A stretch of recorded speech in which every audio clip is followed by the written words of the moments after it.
Which random stranger do you still remember, and why? The old man using the urinal next to mine in a Denny's bathroom and said to me, "Ah. It makes the bladder gladder." My SO and I still use that phrase to this day. I'm on a cruise. I'm washing my hands in a bathroom, and this large Andy Reid-looking dude with a thick Pittsburgh accent comes out of the stall and says to me, "If you put your left hand and right hand under two different soap dispensers, you get double the soap." And I'm like, yeah? When I was about 3 years old, I got separated from my family in a very large mall. I was terrified. This really nice man in a suit found me and took me to guest services, reassuring me that my mom would find me there. Then, to cheer me up, he pulled a balloon out of his briefcase and made a balloon animal. He left before my folks found me, but I've never forgotten him. Wherever he is, I hope he's well. In 1988 I was working the lunch rush for the first time, and it was F-king slammed. This guy finally makes it up to the register. I do the greeting and he says, "What does it mean when all the cows in a field are laying down?" I look at him like he has two heads and ask what he wants to order. Undeterred, he says, "It means it's going to rain." What does it mean when all the cows in a field are standing up? I don't know. I look to my co-workers for help but they are studiously ignoring my plight. He forges ahead. "It means it's not going to rain." What does it mean when some of the cows are standing up and some of them are laying down? Does he want a burger? Is this his way of asking for the combo meal? It means it's going to be partly cowdy. He turns and leaves, mission complete. This dude stood in line for 20 minutes just to tell me a joke. It's been over 30 years and I still think about him literally every time I see a cow. A customer at work a few years ago. I was 19 and it was around 11 p.m. on a close shift when I cut myself very badly on a deli slicer. A lady walked up to buy something and there I was freaking out and bleeding everywhere. Turns out she was a nurse, and she dropped everything to come behind the counter to patch me up. She was so lovely. Not only did she help me, but she also made a point to the company that there should be a qualified first aider on at all time. Thanks to her they did just that. I was working at a subway station and my foreman was on the other side of the tracks. He was trying to tell me where to install the new speaker and at which angles.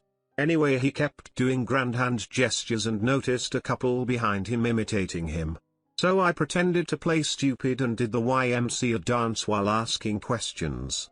The couple behind him started doing it along with me. Great moment. Edit, subway as in the metro. The electric choo-choos, not the my-ams. Whenever I go to the airport, I think about that one girl I met when I was like 4, in Miami. She spoke Spanish and back then I only spoke French. Yet we managed to become BFF in a matter of minutes. She was so damn generous with all her toys and she drew me a picture as a parting gift. She was so nice. I wonder who she's become. I once worked at a tackle shop and one day I ordered a plate of fries for lunch from the restaurant next door. 20 minutes later and I've just about finished my fries and a customer needs help with one of the rods. I put my plate down on the counter and help the customer. I come back to the counter and there's overweight guy looking to be in his 40s who's just eating my F-king fries. I give him this look as if to say, "Bro, WTF. And he dead-ass looks me in the eyes after eating the last fry and says, "Could use a little salt." I was going through a bad breakup and went grocery shopping.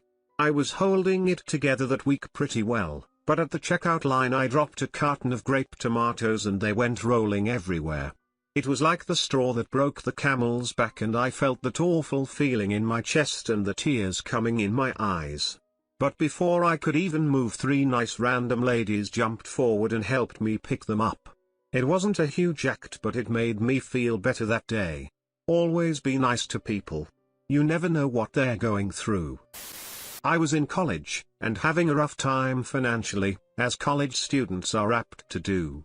I was in Walmart at midnight, and I was buying a single box of 35-cent off-brand mac and cheese. My card was declined for a 35-cent box of mac and cheese. I had just had it. I didn't even speak, I just slumped my everything and walked out. A lady came out after me, hollering for me to wait. I don't know why I did, I really don't. She tried to comfort me, and I was polite with her, but I really just wanted to get home to eat a nice big breath and pass out. After a few minutes her husband came out with a shopping cart full of economy-sized boxes of mac and cheese and ramen. He apparently was also in school, and had seen me around campus, and assumed this meant I was just a broke-ass student. He said he wouldn't be able to do it without his wife. She went first, she was working while he went now, and knew what it meant to need a little help. So now that I'm out, I troll Walmart at midnight, looking for some broke-ass kid who can't afford his mac and cheese, so I can pay it forward the way that guy did for me. I was 36 hours away from leaving a very toxic relationship forever, and I was picking up a few items at the local convenience store near my house. A woman whom I've never seen before in my life walked in, looked at me, and it was like she stared into my soul. English was her second language, and she was visibly intoxicated. She walks up to me and gets pretty close to my face, then asked me, "Are you okay?" I said yes, and went about my business. She gently grabbed my wrist and looked into my eyes a second time, and suddenly appeared quite sober. She said, "I'm serious. I see you. You're not okay. You must go. You know this." I played it off and thanked her for her concern, and let her know that everything was fine. She kept trying to give me her phone number, but the shopkeeper waved her off. I found out later that night that she's a domestic violence advocate/lawyer. How she knew, I'll never know. What made this even more complex and weird is that my soon-to-be ex was standing within earshot, and I had to be very careful/play stupid in case he figured out that I really was planning to leave. Thankfully, he was talking with someone else and didn't overhear what she said. We just played her off as a drunk/crazy woman, but that wasn't the case at all. I was on a plane and out of the country the next morning. This must have been 2007, give or take a year. My family and I were taking a road trip from NH to Florida to go to Disney World or some mess. A day before we arrived we woke up in the Days Inn somewhere in GA. I was in the room with my dad and younger brother watching Adult Swim when a maid knocked on the door saying housekeeping. Me being a little 7-year-old fuck, I yelled frig off. My little brother thought this was the funniest thing in the world, but my dad did not. Shortly after beating my ass red, he made me go out and apologize. I peeked my head out of the hotel room to see the sweetest looking old southern lady you've ever seen. Even 7 years old me felt bad. I mumbled my apology, which she accepted, saying she had grandchildren just like me. I still remember her face, and I'm going on 20 now, feeling even worse than I did then. Edit, thanks for the gold. And for the record, when I look at it in hindsight, I'm glad my dad hit me a couple times, cause I probably would have ended up worse off if he hadn't. That's all I have to say about that. The stranger in a Target that walked past me. He smelled just like my dad, who had passed a few years before. I looked up, and from the back he looked just like my dad when he was at his healthiest. Same build, same haircut, similar clothes, and that smell. I followed him and went in front of him so I could see his face.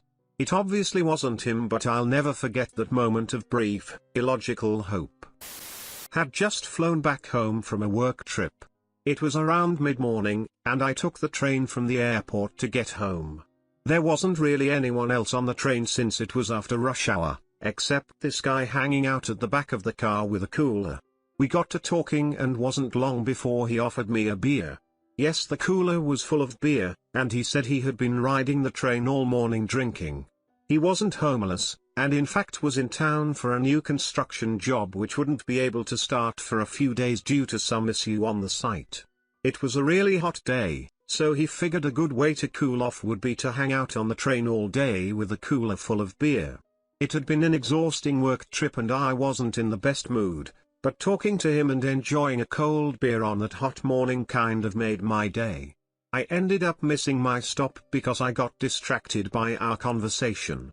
So I had to get off and get another train going back to where I needed to be. He gave me another beer for the road and we parted ways. I ordered a pizza the minute I got home after work on a long F-King Friday that kept an even longer week. I then changed out of work clothes into my drink beer, eat pizza, and veg go to Batman PJs. Pizza is delivered by an adorable young woman who begins smiling from ear to ear. I sign for the pies and she never stopped grinning. I'm a beer in and the pizza smells amazing, so I'm smiling too. I hand her the receipt and she turns to leave, takes 2 steps down, turns, and takes a step up. She stops, turns around, steps down, turns, step up, and repeats that dance a few more times. Meanwhile I'm looking at her waiting for her to say whatever it is she's obviously wanting to say. Before I could ask, she leans in and says she loves my pajamas. I thank her as warmly as I could without being creepy. She turns a deep shade of red and then runs to her car. She never stopped smiling and my bad week was instantly forgotten.